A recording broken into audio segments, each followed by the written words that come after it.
like the military intelligence character. The guy who talks. I'm in military intelligence.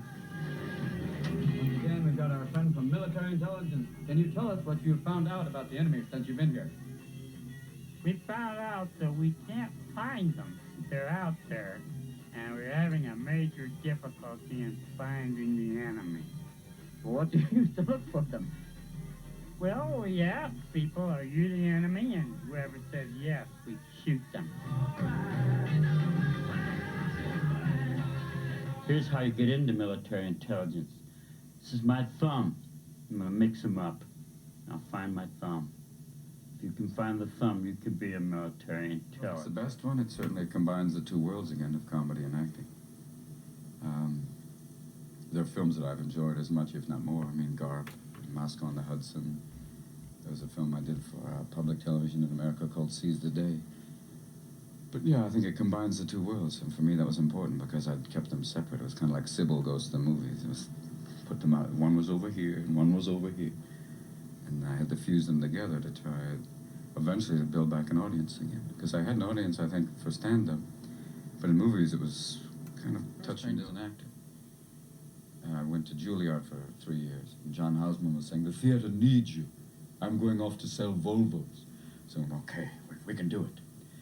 And then I went out of acting school and went to San Francisco, and I couldn't find acting work. And I started performing stand-up comedy. So I kept them separate for a long time because comedy, like I told you before, was like therapy. It was a way to get over the anxiety of not having acting work.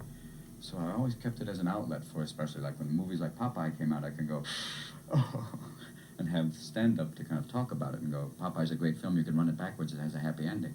So then you have both. They balance each other off. And finally I had to fuse them together again. I need to stand up. I need to do that.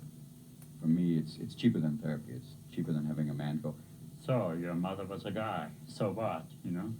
If you realize the father of modern psychology was Sigmund Freud, a man who did enough cocaine to kill a small horse, okay. And he came up with the theory that his mother wanted his penis. And people who do a lot of cocaine are going, not a bad theory. Okay, these are part of the things you have to keep in mind when you do stand-up. And that's why I do it. Great freedom. It is a freedom very typical of a man who was a comic, who has a sense of timing, who can know where the humor is, and is not afraid to let you go off, if you catch my drift. Kind of wonder. Barry's not afraid of it. Why is it everybody gets a little upset? Stand-up in film, like the radio stuff, is different because, number one, you can't get laughter. They can't laugh over the track. That's one essential beginning. So it's like sex in a wind tunnel. You don't know when you've arrived. So, the second thing is, because you're not getting the feedback, you have to know in your own mind, this is working. Going to the cemetery today to see Mother. You want to come along? No.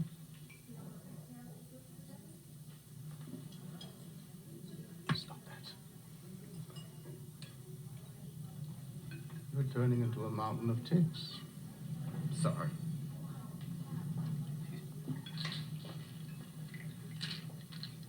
My vitamins.